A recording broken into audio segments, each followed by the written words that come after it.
¿Qué tal, chicos? ¿Cómo están? Bien, hoy día en Historia del Perú vamos a trabajar el tema titulado Las leyes nuevas y la rebelión de los encomenderos, ¿correcto? Veamos, ¿qué eran las leyes nuevas? Era un conjunto de leyes dadas por el rey de España, Carlos I, en la fecha del 20 de noviembre de 1542. Esta fecha es importante que la recuerdes porque marca la fundación del virreinato del Perú. ¿Ok? Pero no es la única ley que va a establecerse. Esta ley o estas leyes, además de la fundación del virreinato, va a establecer, por ejemplo, que las encomiendas ya no sean hereditarias, lo cual va a generar justamente la rebelión de los encomenderos. Pero antes de ver esto, vamos a ver el por qué se crearon estas leyes nuevas. Básicamente por dos razones. Una, por las guerras entre los conquistadores que habían desangrado estas tierras en América. Recuerdas que hemos visto las guerras entre pizarristas y almagristas. Y eso a la corona cuando se entera no le gusta, no le conviene sobre todo. Así que decide tomar medidas frente a esto.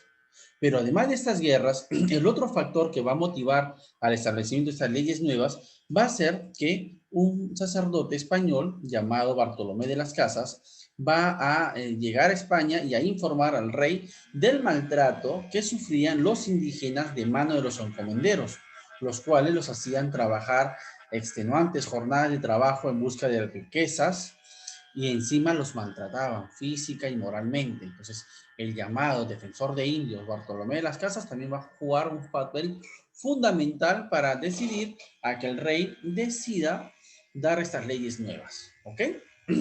Ahora, veamos pues, ahora sí, la rebelión de los encomenderos. Te había dicho que estas leyes nuevas, además de la fundación del virreinato peruano y el nombramiento de como primer virrey del Perú a Blasco Núñez de Vela, va a establecer, entre otras leyes, de que las encomiendas ya no sean hereditarias. ¿Recuerdas que las encomiendas eran una especie de premio que la corona hacía a los españoles aquí en América y que consistía en darles tierras, bastantes porciones de tierras y de indígenas para que trabajen para el español, pero no autorizaba su maltrato. Pero los españoles, sedientos de riquezas fáciles, van a explotar en las haciendas y en las minas a los indígenas.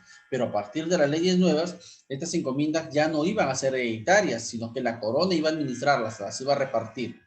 Entonces, llega al Perú el primer virrey, te decía Blasco Núñez de Vela, para imponer, para hacer cumplir estas leyes. Obviamente estas leyes no les va a beneficiar, no les va a gustar para nada a los encomenderos, los cuales van a ver a uno de los hermanos de Francisco Pizarro, Gonzalo Pizarro, que era ya un encomendero, lo van a nombrar como su líder para que se enfrente justamente a Blasco Núñez de Vela en abierta rebeldía al mismísimo rey de España, Carlos I. Entonces, Gonzalo Pizarro llega al Cusco desde el Alto Perú, llamado actualmente Bolivia, donde tenía sus encomiendas, y recibe el apoyo de los encomenderos. Mientras tanto, en Lima había llegado el virrey Blasco Núñez de Vela, pero las autoridades, los españoles de aquí de Lima, no lo quieren, lo apresan y lo mandan de regreso por donde vino. Pero él finalmente, estando por Ecuador, se va a liberar, ¿no? Y va a formar un ejército de fieles a la corona española. Se le unen al virrey Gonzalo Pizarro. Por lo tanto, del Cusco llega a Lima, donde los encomenderos de Lima lo reconocen como su líder, lo nombran gobernador del Perú y lo motivan a ir a enfrentarse al virrey Blasco Núñez de Vela. Y a las afueras de la ciudad ecuatoriana de Quito, esta batalla, la batalla de Iñaquito, ocurrió en el año 1546. Y lamentablemente para el virrey va a sufrir una estrepitosa derrota e incluso él va a ser ejecutado, va a ser muerto y cercenado su cabeza, y es así como acaba la vida de este primer virrey, y los encomenderos, liderados por Gonzalo Pizarro, triunfan. Aquí, sin embargo, ocurre unas líneas importantes de nuestra historia que tal vez pudo haber cambiado la situación.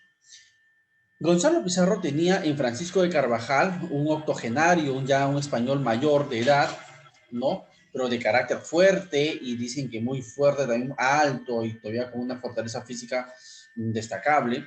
Era su consejero, ¿no? Su principal ayudante, tal vez. Incluso había una relación ahí muy amical, muy buena. Algunas crónicas señalan que Gonzalo Pizarro se refería a él como su papá, le decía papá en cariño.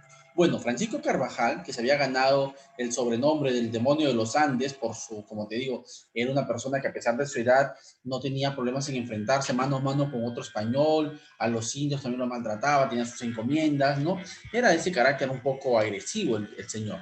Bueno, pero Francisco Carvajal le dice a Gonzalo Pizarro, mira, aquí tenemos dos caminos, o o independizarnos de España y formar un nuevo reino independiente, o no es nuestro camino en realidad, solamente el único camino. O sea, Francisco Carvajal le recomendó a Gonzalo de que se casara con una princesa indígena para ganarse el favor de los indios, más el poder económico y militar de los encomenderos, formar un ejército entre españoles e indígenas y proclamar la independencia del Perú, de España, y formar un reino, y Gonzalo sería el rey del Perú. Y también le asesoró, le dijo de que podría ir o mandar emisarios en su representación a Inglaterra, a Francia, para que lo reconozcan y lo apoyen. Y mira qué hubiera pasado con la historia del Perú si eso se hubiera concretizado. Lamentablemente, o no sé si decirlo afortunadamente, no sé, Gonzalo Pizarro no le hace caso a Francisco, no le parece pertinente, y es que también no tuvo tiempo, porque si bien es cierto que vencieron al virrey, la corona española no iba a quedarse con los brazos cruzados, ¿no? Envía no a un nuevo virrey, sino a otra persona titulado el pacificador, Gonzalo de la Gasca, que no fue, digo, es Pedro de la Gasca, que reitero, no fue virrey, vino a enfrentarse a Gonzalo Pizarro. Pero en ese interín, una vez vencido al virrey, va a haber otra batalla importante, la batalla de Guarina. La batalla de Guarina va a ser liderada por un encomendero, un español llamado Diego Centeno, el cual va a liderar a aquellos encomenderos fieles a la corona y que apoyaban, obviamente, a las leyes nuevas. Pero va a ser derrotado Diego Centeno en la batalla de la Guarina por las tropas de Gonzalo Pizarro. Diego Centeno, sin embargo, va a sobrevivir y luego se va a refugiar, se va a ocultar, y cuando llega el pacificador Pedro de la Gasca, va a unirse junto con sus hombres. ¿Ok? Entonces esa es la batalla de la Guarina en 1547. En 1548 se va a dar esta guerra, una nueva batalla entre los encomenderos, siempre liderados por Gonzalo Pizarro, y este pacificador Pedro de la Gasca, ¿no? El cual llega primero a Panamá, y justamente cuando estaba en Panamá, en rumbo hacia el Perú, se encontraba en Panamá la flota, ¿no? Las embarcaciones de Gonzalo Pizarro, algo así como su flota naval, liderados por Pedro de Hinojosa. Y el pacificador Pedro de la Gasca lo convence de traicionar a Gonzalo Pizarro, y eso va a ser el común y en lo que va a lograr que Pedro de la Gasca triunfe. O sea, va a decir a los encomenderos, oye, ten cuidado, mira lo que estás haciendo, piénsalo. Tú estás rebelándote a la corona española, ya mataron al virrey, tal vez a mí también me maten, pero tarde o temprano la corona española va a terminar de vencerlos y les va a quitar sus propiedades, su familia, van a quedar empobrecidos, van a ustedes a morir. Así que cuidado con lo que están haciendo. Únanse a mí y yo más bien los voy a premiar, les voy a perdonar su rebeldía. Déjense o aléjense de Gonzalo Pizarro. Y es así como con ese mensaje Pedro de Hinojosa, el que tenía al mando la flota de Gonzalo en Panamá, se le van a unir. Reforzado con esto, llega al Perú, ¿no? El pacificador Pedro de la Gasca, y en las afueras del Cusco, donde se había ido Gonzalo Pizarro y sus fieles, se enfrentan en la batalla de Jaquijahuana, era el año 1548. Pero el mensaje de Pedro de la Gasca, ese mensaje de que abandonen a Gonzalo y únanse a mí porque si no la corona tarde o temprano los va a vencer y va a ser peor, va a darle éxito, porque más que una batalla, la de Jaquijahuana fue una deserción. Cientos de soldados que supuestamente iban a apoyar a Gonzalo Pizarro en plena batalla, lo traicionan y se pasan al bando de Pedro de la Gasca. Y es así como lo derrotan, ¿no? Y lo ejecutan inmediatamente a Gonzalo Pizarro, muriendo así otro de los hermanos de Francisco. Finalmente, los hermanos de Francisco, que trajo a muchos, ¿no? A Juan, a Gonzalo, Hernando y otros hermanos, ¿no? Que trajo bueno, de España. El único que sobrevivió y que tuvo una vida tranquila, tuvo una vejez, murió de vejez por causas naturales, fue Hernando. Hernando Pizarro va a morir en el Perú, no digo en el Perú, digo en España. Hernando Pizarro, sin un paréntesis en esta historia, va a casarse allá en España con su sobrina, con la hija que tuvo Francisco Pizarro con una nativa, una noble, una hermana de Huáscar de Atahualpa, una hija de Huayna Cápac, Se va a casar Francisco Pizarro con esta indígena, Atahualpa se le va a ofrecer, Inés Guaylas, creo que era esta mujer, y con ella tiene 3 hijos, si no me equivoco. Sí, Francisco Pizarro, claro, tuvo 3 hijos mestizos. Una de ellas va a ser justamente la que se va a casar luego con su tío, ¿no? Allá en España. Y allá finalmente va a morir el señor Hernando Pizarro. Bueno, volviendo a la historia de acá, una vez derrotado, ¿no? Y ejecutado Gonzalo Pizarro, el pacificador Pedro de la Gasca regresa a España, pero deja una bomba de tiempo, deja un grave problema en el Perú. Porque él les había, como te dije, antes de la batalla, les había prometido a los encomenderos que si abandonaban a Gonzalo, él les iba a dar encomiendas, les iba a perdonar en nombre del rey su rebeldía, pero además les iba a repartir encomiendas, más encomiendas las que ya tienen o los que no tenían les iba a dar encomiendas. Pero cuando vencen a Gonzalo, tiene un grave problema.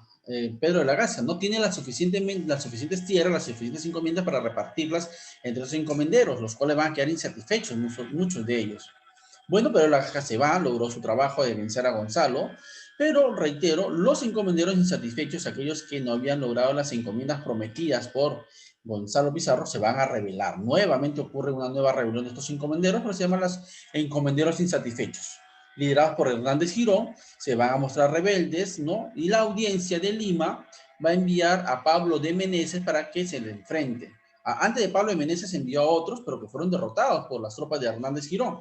Pero la batalla final contra Hernández Girón y sus encomenderos insatisfechos va a ser la batalla de Pucará, en Puno, donde finalmente va a ser derrotado y ejecutado por Pablo de Meneses y las tropas enviadas por la audiencia de Lima. Y es así como acaban estas guerras de los encomenderos, esta guerra de los españoles, y va a haber un periodo de paz hasta que incluso llegue años después, ya en la década de 1560, el famoso virrey Francisco de Toledo, del cual vamos a hablar en próximas sesiones, que va a ser el que va a organizar al virreinato peruano, ¿no? Recuerda que Toledo va a ser el que va a mandar a ejecutar al último inca de Vilcabamba, ¿no? A Túpac Amaru I. Pero esa es otra historia. Es así como llegan entonces estas guerras de los encomenderos, la rebelión de los encomenderos con Hernández Girón en la batalla de Pucará. ¿Ok, chicos? Un abrazo, cuídense mucho, goodbye.